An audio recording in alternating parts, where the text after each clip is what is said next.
Now, Health Secretary Matt Hancock has refused to rule out a bold action to tackle a drop in child immunisation rates. That's after 62,000 babies missed their measles, mumps and rubella jab last year, whilst measles cases have trebled in the UK since 2017. So could fining parents who refuse to vaccinate their children be the answer? That is what is going to happen in Germany from next year, where the measles jab is being made compulsory, and parents could be fined up to £2,000 if they don't comply.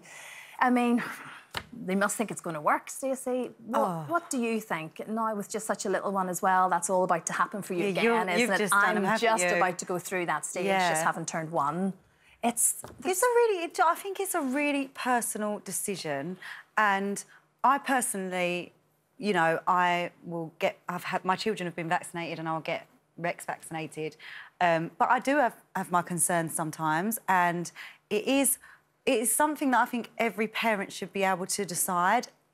And I know that, my sister's, one of my sister's children did end up getting seriously ill just before the jabs, and had she had those jabs, she wouldn't have got that infection. So I know how important they are, but I also don't think that there's anything worse than taking away the right for you to choose your child's future and whether they're going to be injected with something or not. I think to turn around... What are you nervous about?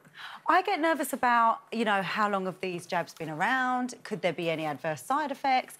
I'm not saying that there are, but those are the things that run through my mind because I'm physically allowing somebody to inject my, you know, the things that mean the most to me. I've always done it because I didn't want to risk them getting ill because I didn't do it. But I do think it's a personal choice, and I think it's down to each parent. But is it a personal choice when it comes to sort of herd immunity? I mean, I'm just playing devil's advocate here because, so for example, the MMR scandal, so what was it, 1998, I think, the Andrew Wakefield report that gave a causal link to autism, which has since been discredited and withdrawn.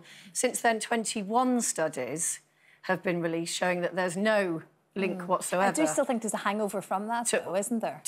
Yeah, no, there's totally a hangover from that. And it's like, how much scientific evidence do you need to the contrary I to think convince if you are a parent of somebody who's had a jab and has had a horrible effect from it, it's really difficult to say that that isn't valid. But what do you mean by a horrible effect from a jab? So if something has gone wrong, or if they've reacted badly to it, or if their immune system didn't take it the same way, because every single child is different, I think it's really hard to almost imply that it's not anything to do with that and that what they think is wrong. We don't know. But are you talking about a link to autism, or...? No, it could be a link to anything. Some children... I mean, I've got 3 children and they've all reacted completely differently to the injection. One has been great, one has had, you know, felt like they had the illness. They all react differently. And I think isn't that a small price to pay for actually having the illness? But that's me, and they have all coped really well with them, and they've been great, and I'm so glad that I got them done. But I don't think that happens for every parent. But taking that right away from a parent to choose whether they immunise their child or not, I think is actually...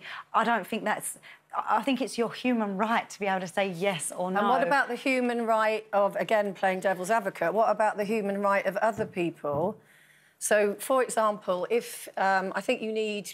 We've lost our measles-free status now in the UK, so I think you need to have 90% of the population, 95% to get herd immunity, and we've only got 90.3.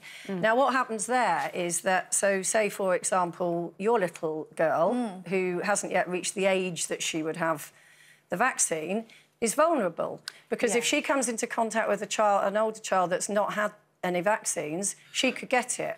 And then there's people with compromised immune systems who can't have vaccines. I agree with you. So you're having it to protect the vulnerable. I think that's Stacey's not saying it's a bad thing, though, are you? No, I'm not saying injections are a bad thing at all. No, I'm not saying you personally. I'm talking about the people who specifically don't get their children vaccinated. So, for example, in the kids' old school, you would have to declare that you hadn't had your children vaccinated. So I think if you are going to make that decision, then it's important to let the people or the children that that you're coming into contact with know that you haven't had those pregnant vaccinations. women. Exactly. Anyone with that their immune system could be compromised. But then what do you do about that? So, I mean, in Italy, by the way, I don't agree with fining Well, that's what I was parents. just about to say. Where do we sit with that? I don't agree with that, but But are you happy for the state to say you have to have this done, otherwise your child's not entitled I do to think go there's to an school? argument of not be. being able to attend school. I do think there's an argument with that. So in Italy, if your children are not vaccinated, they're not allowed to go to...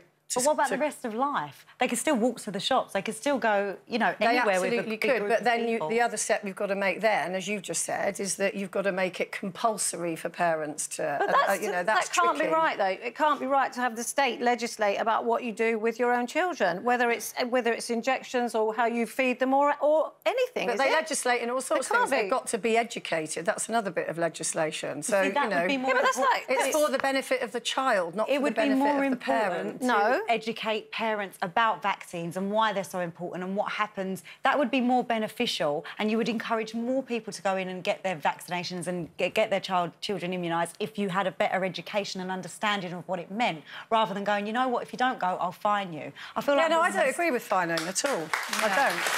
I have to say, I did have the vaccinations, and I had measles, mumps. I didn't have rubella, I had chickenpox, the whole works, and it's Me too. awful. It is awful. It's awful. So if someone does say to you, I can take that away, you kind of go, oh, gosh, do you know what, why put the child through it? Because it is an awful thing to have. Like I say, I did it all. We asked you at home, should parents who don't immunise their children be fined? 70% of you said yes. So that's a very interesting poll. Thank you very much.